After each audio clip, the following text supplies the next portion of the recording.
वंदे मातरम साथियों, मैं आपका मित्र किसान पुत्र श्याम स्वदेशी अभी एक पुस्तक मेरे हाथ लगी है। आप देख रहे होंगे, गाय ही क्यों, गाय ही क्यों। एक बहुत बड़े गौसेवक हुए लाला हरदेव सहाय, हरियाणा राज्य के हिसार जिले के सातरोड़ गांव के रहने वाले थे वे। और प्रत्येक गौसेवक को यह पुस्तक अवश्य पढ़नी चाहिए, गाय ही क्यों। ये लाला हरदेव सहाय का फोटो आप देखेंगे और हम सबका दायित्व बनता है कि हम एक बार उनकी जीवनी को अवश्य पढ़ें। मैं पढ़ के सुना रहा हूं। अंग्रेजी शासन से मुक्ति के लिए जिन स्वदेश प्रेमी राष्ट्रभक्तों ने सतत संघर्ष किया, उसी श्रृंखला की अग्रणी विभूति थे लाला हरदेव सहाय। इस प्रखर देशभक्त व गौभक्त ने स्वदेश, स्वदेशी, स्वाधीनता व गौसेवा, गौरक्षा के लिए अपना सर्वस्व जीवन अर्पित कर भारतीय स्वाधीनता संग्राम के इतिहास व स्वाधीन भारत में गोलोकवास तक एक नया स्वर्णिम अध्याय जोड़ा था। उन्होंने स्वाधीनता के लिए व बाद में गौरक्षा के लिए कई बार सत्याग्रह कर जेल यात्राएं सहन की, गांव में शिक्षा का प्रसार किया। लाला हरदेव सहाय शिक्षा प्रेमी थे। मात्र 20 वर्ष की आयु में 1912 में अपने जन्म स्थान गांव सातरोड़ खुर्द, जिला हिसार, हरियाणा में प्राइमरी स्कूल स्थापित किया। 1921 में जब गांधी जी के नेतृत्व में असहयोग आंदोलन पूरे जोरों पर था, लाला जी ने हिसार में जोशीला भाषण दिया। फलस्वरूप अंग्रेज सरकार ने गिरफ्तार करके उनको मियांवाली, जो आज पाकिस्तान में है, जेल भेज दिया। इस जेल में उन्हें आर्य समाज के प्रसिद्ध स्वामी श्रद्धानंद जी का सानिध्य मिला। स्वामी जी के व्यक्तित्व का लाला जी पर गहरा प्रभाव पड़ा। स्वामी जी ने लाला जी का विशेष ध्यान दो बातों की ओर दिलाया, हिंदी का प्रचार और गौरक्षा। ये ध्यान रखना, स्वामी श्रद्धानंद जी ने लाला हरदेव सहाय को दो चीजें बताई, हिंदी का प्रचार और गौरक्षा।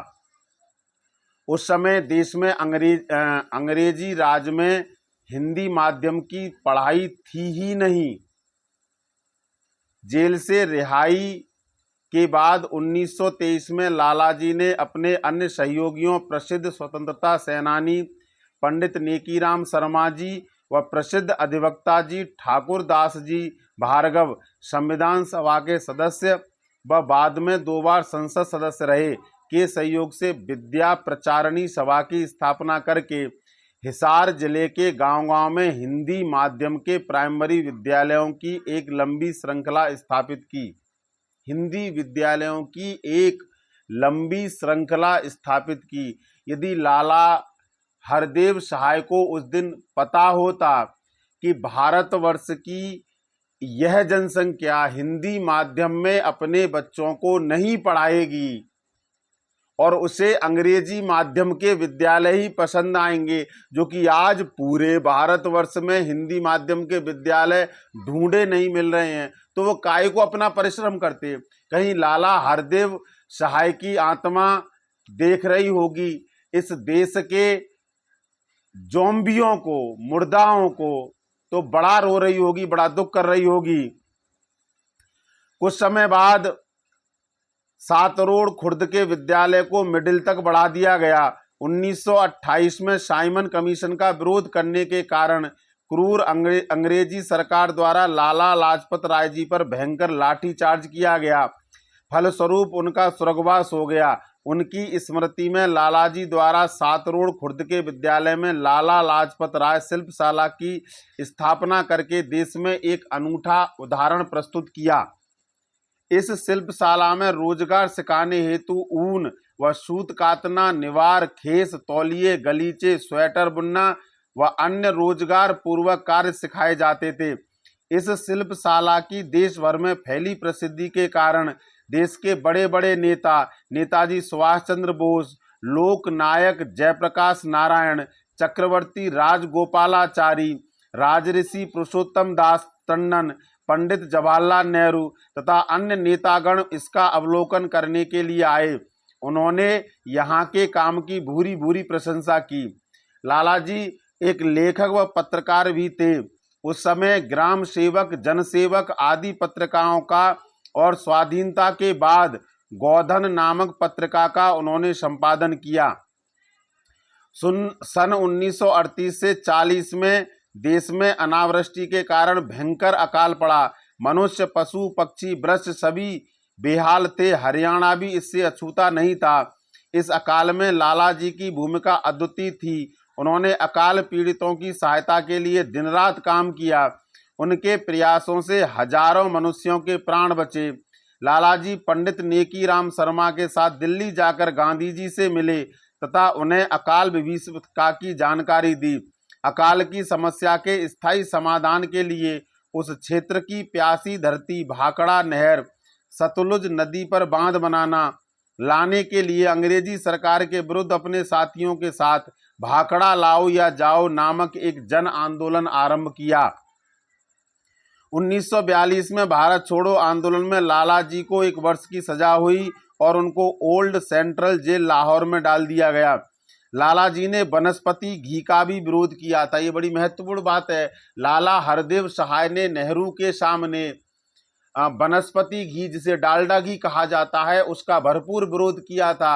उन्होंने कहा था, रे नेहरूआ, इसका नाम घी मत रख, कुछ और रख ले, क्योंकि घी यदि ये आ गया तो लोग भ्रम में पड़ जाएंगे और वो समझ नहीं पाएंगे कि इसकी क्या उपयोगिता है और गाय के घी की क्या उपयोगिता है। और वो इसे मीठा जहर कहते थे और इस पर कानूनी प्रतिबंध लगवाना चाहते थे। जब तक लालाजी जीवित रहे, संसद में वनस्पति घी पर प्रतिबंध लगाने की मांग उठती रही।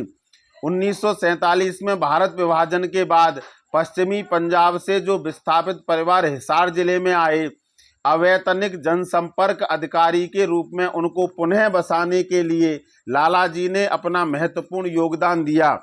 स्वतंत्रता के बाद लालाजी के प्रयासों से ही भारतीय संविधान में धारा 48, जिसमें गौवंश नस्ल सुधार, गौ संवर्धन व गौवध निषेध का प्रावधान है। संविधान में कोई धारा 48 है। संविधान को जानने वाले इसका अध्ययन करें और जानकारी करें। उसमें गौवंश नस्ल सुधार, गौ संवर्धन व गौवध निषेध का प्रावधान है।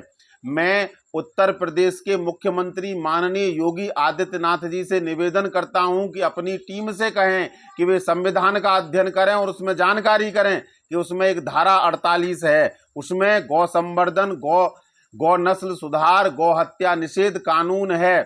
अभी 1-2 दिन पहले माननीय योगी जी ने एक कहीं जनसभा में कहा है कि गौ माता तो राष्ट्र माता है, उसको क्या आवश्यकता है। अरे गौ माता कोई सी माता नहीं है बाबूजी, आपको पता नहीं है। गौवंश की हत्या निरंतर आपके द्वारा लाइसेंस दिए गए कत्लखाने कर रहे हैं। आपको इसकी जानकारी होनी चाहिए। मुखिया हैं, मुख्यमंत्री हैं, आपको यह भी पता होना चाहिए कि अब तक करोड़ों की संख्या में आपने जो गौशालाएं आपके प्रधानों ने खोली थी, उसमें करोड़ों की संख्या में गौवंश को जिंदा या अधमरा करके और वही गाड़ दिया गया है। आपको जानकारी होनी चाहिए। आप जानकारी करिए, मेरा निवेदन है ऐसा।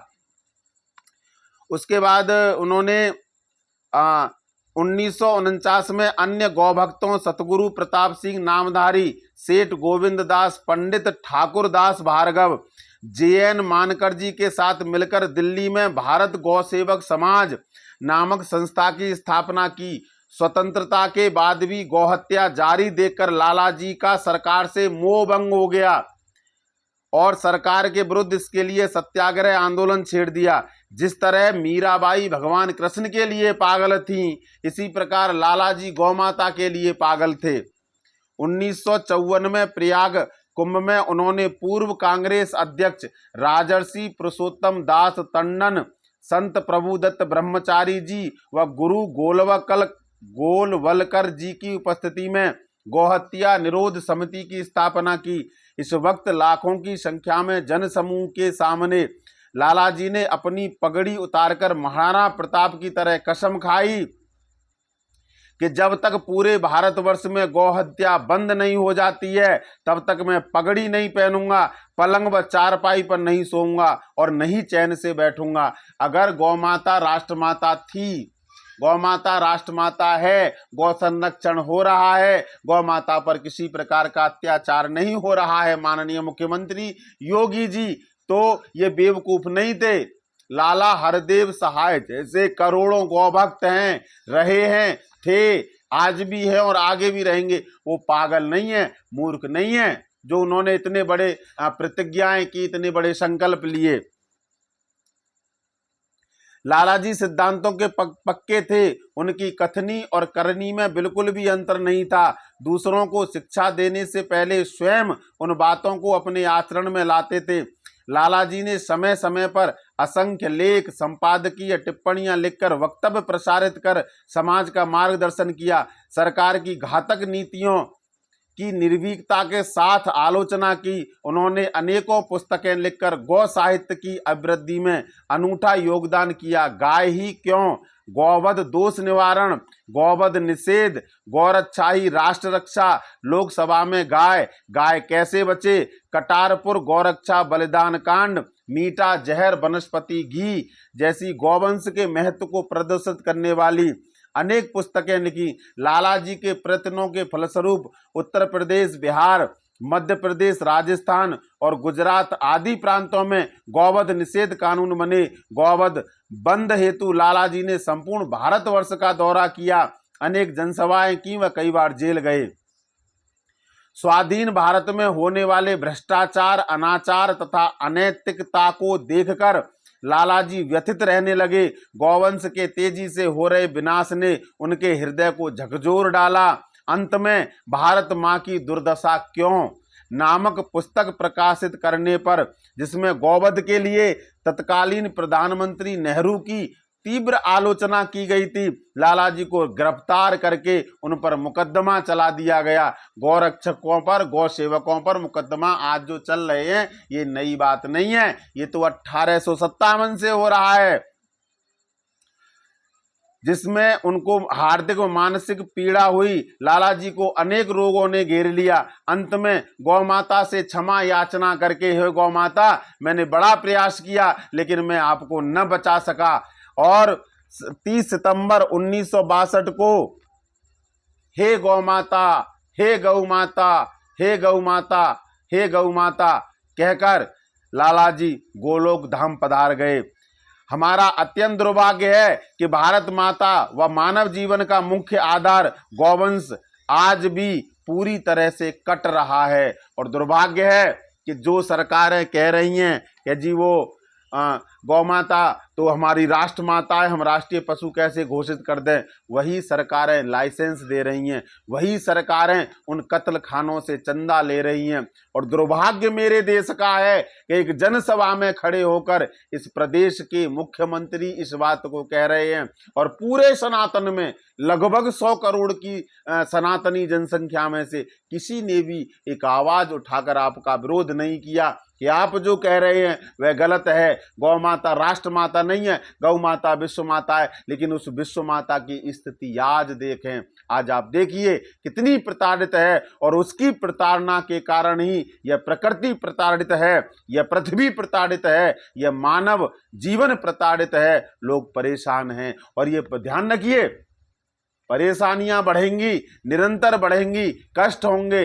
जितने कष्ट गौ माता सह रही है उससे कई 100, 1000, लाख गुना कष्ट आपको होंगे। इसलिए मैं भारतवर्ष की जनसंख्या से निवेदन कर रहा हूं, साथियों आइए एकजुट होकर गौ सम्मान अभियान में अपना अपना योगदान दें, अपनी अपनी भूमिका सुनिश्चित करें ताकि यह गौवंश बच सके, यह धरा बच सके, यह राष्ट्र बच सके, यह मानवता बच सके।